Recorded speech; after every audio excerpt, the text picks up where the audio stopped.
Our channel.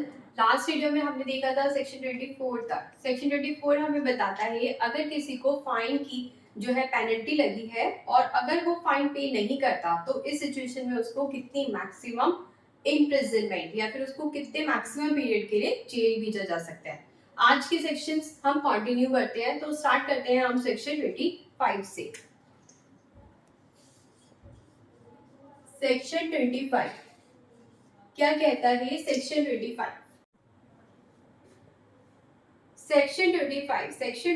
कहता है कि अगर कोई भी कोर्ट ट्रायल कर रहा है, मान लो कोई भी कोर्ट है वो ट्रायल कर रहा है लेकिन एक से ज्यादा offence, more than one offence किसी पर्सन ने कर दिए, तो उसके सारे ऑफेंसेस को वो ट्रायल कर रहा है। फॉर एग्जाम्पल ये हमारे मिस्टर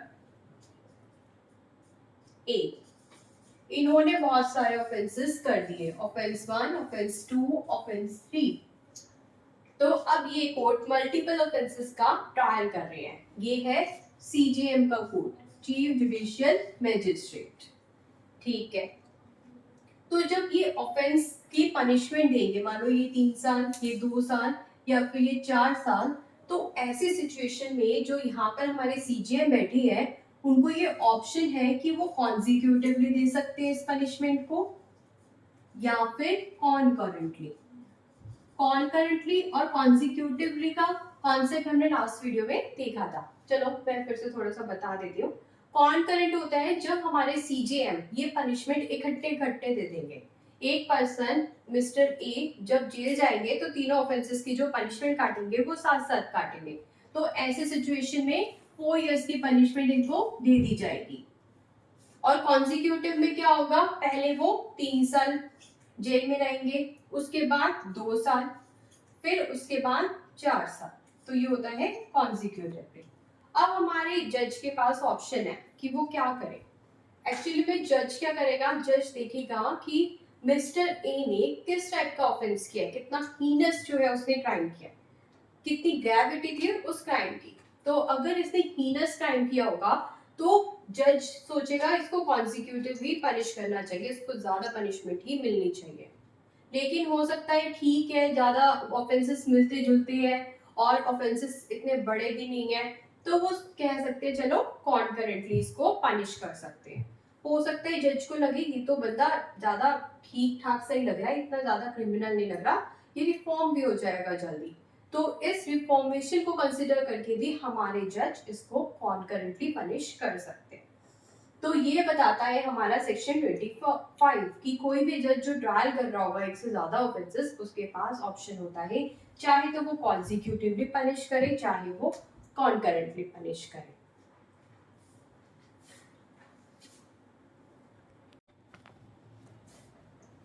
तो सीजीएम की चॉइस है वो कैसे भी पनिश करे। अब जो हमारे पास सीजीएम अगर कॉन्जिक्यूटिवली पनिश करते हैं इस सिचुएशन में तो कितना टाइम आ गया? 3 2 5, 5 2 4, 9 इयर्स। लेकिन हमने पढ़ा है पावर ऑफ कोर्ट्स में कि सीजीएम की मैक्सिमम पनिशमेंट देने की पावर कितनी है? 7 इयर्स। 7 इयर्स दे सकते हैं वो, 9 इयर्स तो वो दे ही नहीं सकते। तो ऐसे में क्या ये जो सिचुएशन है उसमें केस किसके पास चला जाएगा? हायर अथॉरिटी के पास। हायर अथॉरिटी कौन है? High court. क्या ऐसे सिचुएशन में केस हाई कोर्ट के पास चला जाए कि हाई कोर्ट आप ट्रायल कर लीजिए इसके तीनों ऑफेंसेस? सीजेएम ने तीनों ऑफेंसेस का ट्रायल कर लिया, सारे एविडेंसेस देख लिए, जो भी उनके सामने स्टेटमेंट्स आई उन स्टेटमेंट्स को इवैल्यूएट कर लिया, फाइनली डिसीजन पे पहुंच गए कि क्या ऑफेंस हुआ है, कितने ऑफेंस उसने किए हैं और क्या उसको पनिशमेंट मिलनी चाहिए। तो क्या ऐसी सिचुएशन में हमारे पास हाई कोर्ट के पास जाना चाहिए केस? नहीं। तो यही हमारा सेक्शन 25 बताता है कि अगर हम इसको ऐड ऑन करते हैं उसकी वजह से जो है पावर एक्सीड हो रही है, तो ऐसी सिचुएशन में आप हायर अथॉरिटी के पास नहीं भेजिए बल्कि यहीं पर मैटर को सोल्व कीजिए और अपना जो भी फैसला है, अपना डिसीजन है वो आगे दीजिए। तो ये बताता है हमारा सेक्शन 25। अब 25 में कुछ और इम्पोर्टेंट चीजें हैं जो हमें ध्यान रखनी है।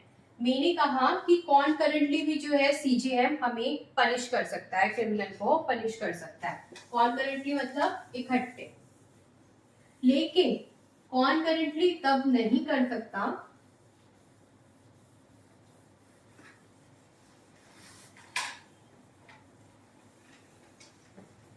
कॉन्करेंटली नहीं, कॉन्सिक्यूटिवली। मैंने कहा सीजेएम के पास ऑप्शन है कि वो कॉन्करेंटली पनिश करे या फिर कॉन्सिक्यूटिवली। कॉन्सिक्यूटिवली मतलब एक के बाद एक। अब ऐसी सिचुएशन आई जिसमें सीजेएम पनिश करा है 4 इयर्स के लिए, 6 इयर्स के लिए और फिर 5 इयर्स के लिए, फिर 3 इयर्स के लिए। कितने हो गए? 4 6 10 18 और 4 इयर्स के लिए। तो इसमें हो गए टोटल 22 इयर्स।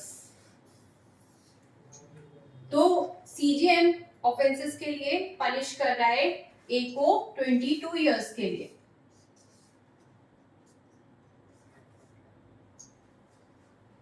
क्योंकि अगर वो कॉन्सिक्यूटिवली पनिश किया गया तो ये 20 से अबव हो गया। कितना? 20 इयर्स से अबव चली गई। तो ऐसी सिचुएशन में पनिशमेंट कॉन्सिक्यूटिवली नहीं दी जा सकती। यहाँ पर हम देंगे कॉन्करेंट पनिशमेंट। अब ये पनिशमेंट कैसी हो जाएगी? कॉन्करेंट, ना कि कॉन्सिक्यूटिवली। ऐसी सिचुएशन में कॉन्सिक्यूटिव नहीं चलेगा जहाँ पे 20 साल से ऊपर हो जाए। तो एक प्रोविजन ये है।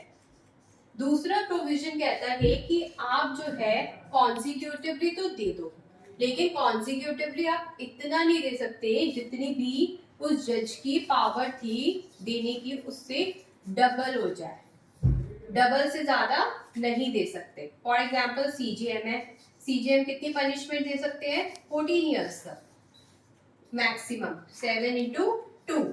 तो ऐसी सिचुएशन में 14 इयर्स से ज्यादा, क्योंकि ये डबल पावर से ज्यादा नहीं दे सकते, तो क्या देनी पड़ेगी उन्हें? कॉन्करेंटली। कॉन्करेंटली पनिश करना होगा। ठीक है, तो ये है हमारे इंपॉर्टेंट प्रोविजन सेक्शन 25 के।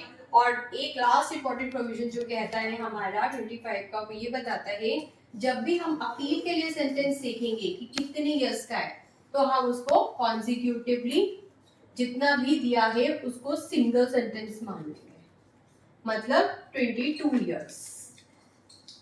तो ये है हमारी इंपॉर्टेंट प्रोविजन सेक्शन 25 के। सेक्शन 25 ने कहा जब भी किसी कोर्ट के पास एक से ज्यादा ट्रायल है तो ऐसे सिचुएशन में जो है हायर कोर्ट के पास हमें नहीं भेजना केस। क्यों? क्योंकि अगर उसकी पनिशमेंट जितनी भी जज पनिशमेंट दे सकता है उससे ज्यादा हो जाए। उसके बाद उसने बताया जज जो है पनिशमेंट को एक से ज्यादा ऑफेंसेस के केस में कॉन्करेंटली या कॉन्सिक्यूटिवली दे सकते हैं। कॉन्सिक्यूटिवली वो दे रहे हैं तो ऐसी सिचुएशन में 20 साल से ज्यादा अगर आ जाएगा तो कॉन्करेंटली दो, और दूसरा डबल जो भी पावर है हमारे जज की उससे ज्यादा नहीं। तीसरा, अपील के लिए जो कॉन्सिक्यूटिवली टोटल सेंटेंस मिलेगा वो देखा जाएगा। कॉन्करेंट अगर मान लो इस केस में कॉन्करेंट दी गई है 7 इयर्स की पनिशमेंट, तो इसको नहीं देखेंगे, टोटल देखा जाएगा 4 + 3 + 2 + 4 जितना भी बनेगा। तो ये कहता है हमारा 25 का लास्ट प्रोविजन। अब हम देखते हैं 3 section, section 26, section 27 and section 28। Section 26 क्या कहता है? तो सेक्शन 26 कहता है हाई कोर्ट या फिर स्टेट गवर्नमेंट जो है वो किसी भी पर्सन को ऑथराइज कर सकती है इस संहिता में जो भी पावर्स है उसको एक्सरसाइज करने के लिए।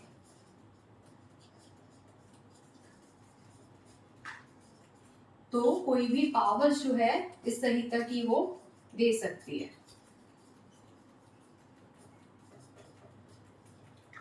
जो उसे पर्सन केपेबल लगेंगे वो उन लोगों को अपॉइंट करेगी और उनको पावर्स देगी इस संहिता के अंदर, ताकि वो अच्छे से काम कर सके। ये कहता है हमारा सेक्शन 26। अब हम देखते हैं सेक्शन 28 क्या कहता है।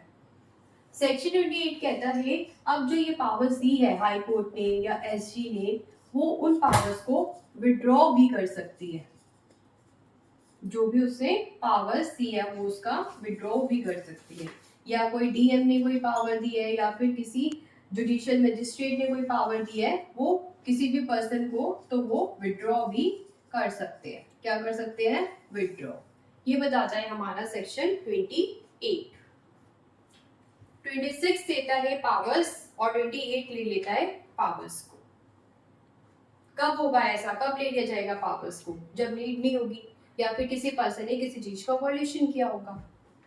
अब 27 क्या कहता है? 27 कहता है अगर कोई पर्सन ऐसा है जो गवर्नमेंट सर्विस में है, जो गवर्नमेंट सर्विस में है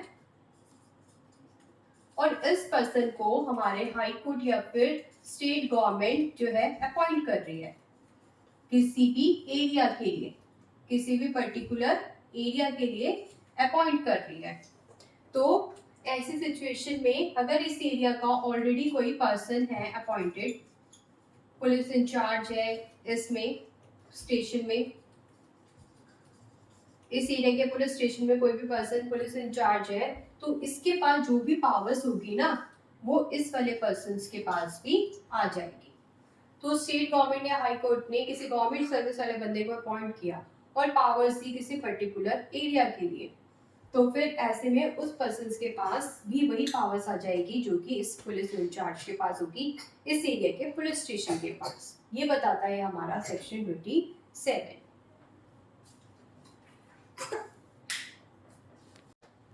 अब हम देखते हैं लास्ट सेक्शन चैप्टर 3 का, जो है सेक्शन 29। सेक्शन 29 क्या बताता है? सेक्शन 29 कहता है जब भी किसी जज का या किसी मजिस्ट्रेट का ट्रांसफर हो जाता है, ये कहीं पोस्टेड थे, ये किसी एरिया में, पर्टिकुलर एरिया में जो है ये बंदा पोस्टेड था, अब इसका ट्रांसफर हो गया, ये यहाँ पर बैठता था, अब इसका ट्रांसफर हो गया, ये दूसरे एरिया में चला गया, अदर एरिया में, ठीक है। तो अब यहाँ पर भी कोई बैठेगा, अब यहाँ पर कौन होगा? यहाँ पर कौन होगा? ये तो चला गया यहाँ से, तो ऐसे में दूसरे मजिस्ट्रेट या फिर दूसरे जज आएंगे, जिसको हम क्या कहेंगे? सक्सेसर इन ऑफिस, क्योंकि वो उसको सक्सीड कर रहे हैं, सक्सेसर इन ऑफिस। तो अब यहाँ पे जो पर्सन आएगा उसको हम बोलेंगे सक्सेसर इन ऑफिस।